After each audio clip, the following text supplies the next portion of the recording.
Hi, I'm Mike Bellevue, and today I'm out on the range with a modern classic. This is Ruger's Redhawk revolver. This is not the Super Redhawk, this is the original, the Redhawk model, and you can tell because the frame is not extended out over the barrel. This gun, of course, is in .44 Magnum. It's got a 7-inch barrel, and it is an absolute classic. You know, probably more people are familiar with Dirty Harry's Model 29, but I'll bet more of these actually sold. So let's take it on the range and see what it can do. I got this Ruger Redhawk just a couple of weeks ago. I got it as part of a trade. And I'm the third owner of this gun. And what you're going to see in this video is the first time it's ever been fired. And sometimes I wonder how many guns are like that. They get bought and never get used. So I'm going to take you through a couple of the features of the Redhawk, which is kind of interesting. And then we'll do some shooting.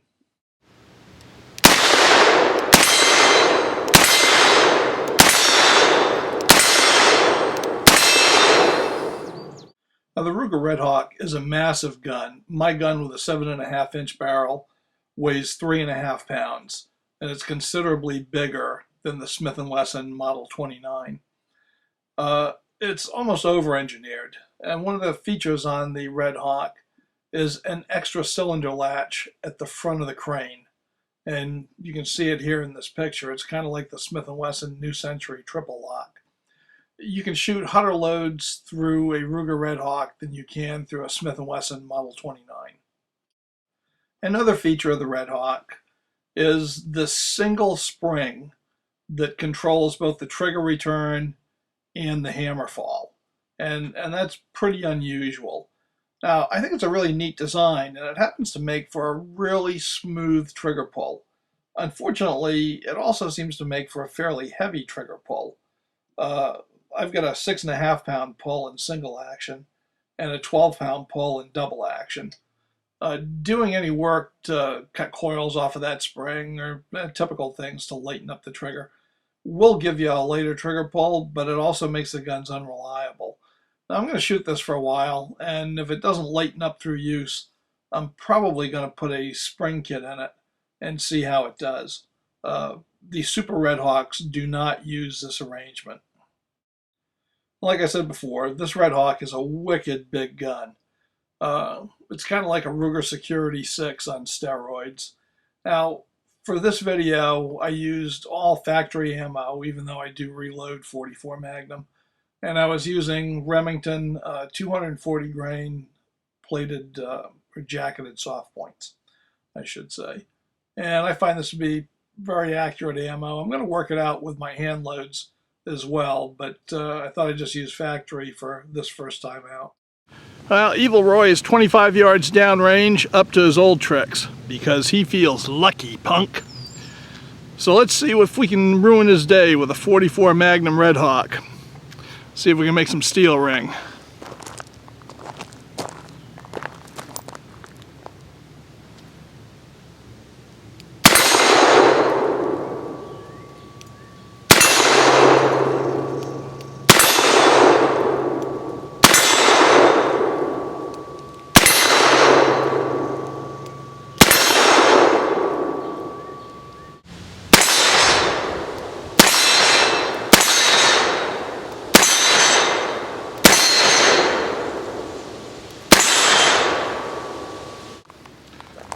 Okay, full house, factory .44 Magnums, double action.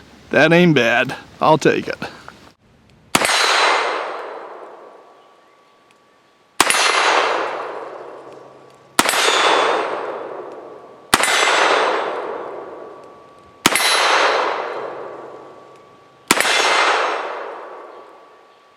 Well, we kind of sprayed old Roy in double action mode on this, so let's try it single action, see if we can tighten those groups up a little bit.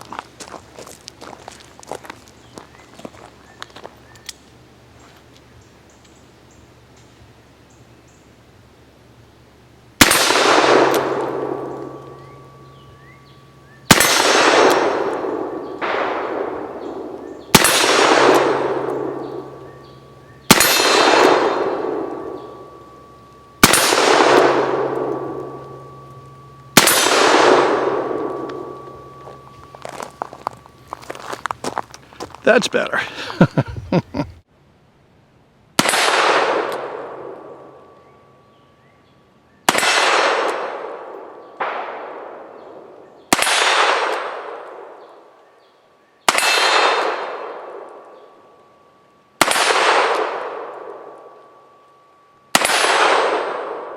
Well, let's see how the Redhawk and me does against Evil Roy shooting one-handed.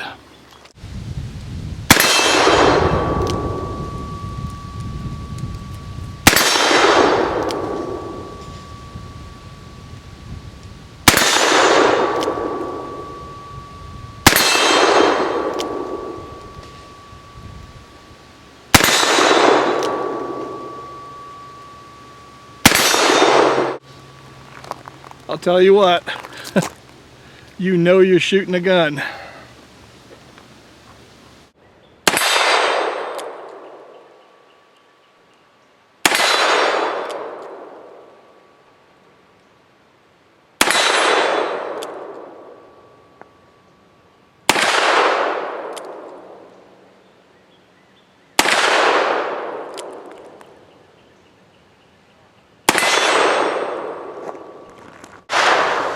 Well, poor old Roy has learned his lesson, so let's give him a break and we'll put the Redhawk on some bottles instead.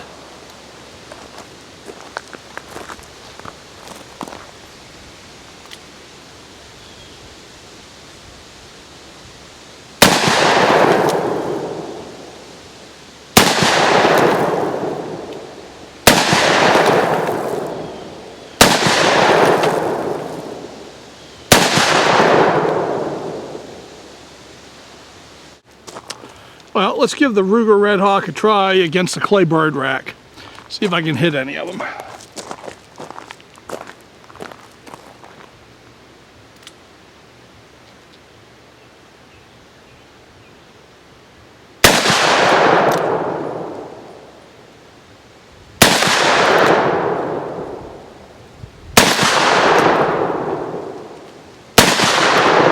Well, I've got a gallon jug 50 yards out.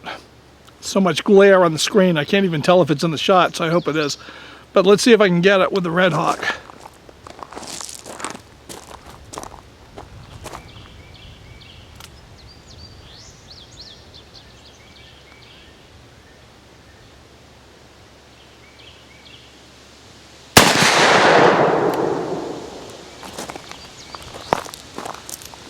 Beautiful.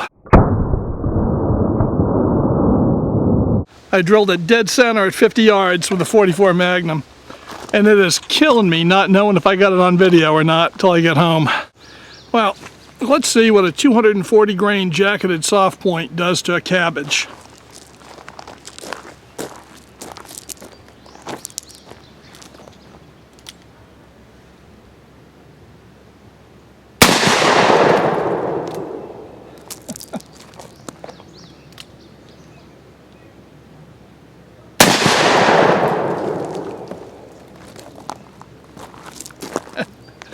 And the answer is nothing good for the cabbage.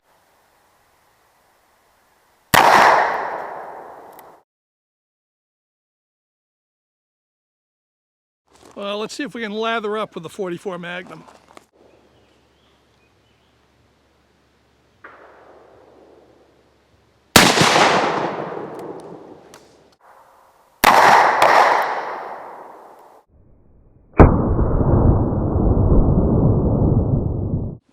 Well, let's finish off with the bad guy's view of the Ruger Redhawk revolver.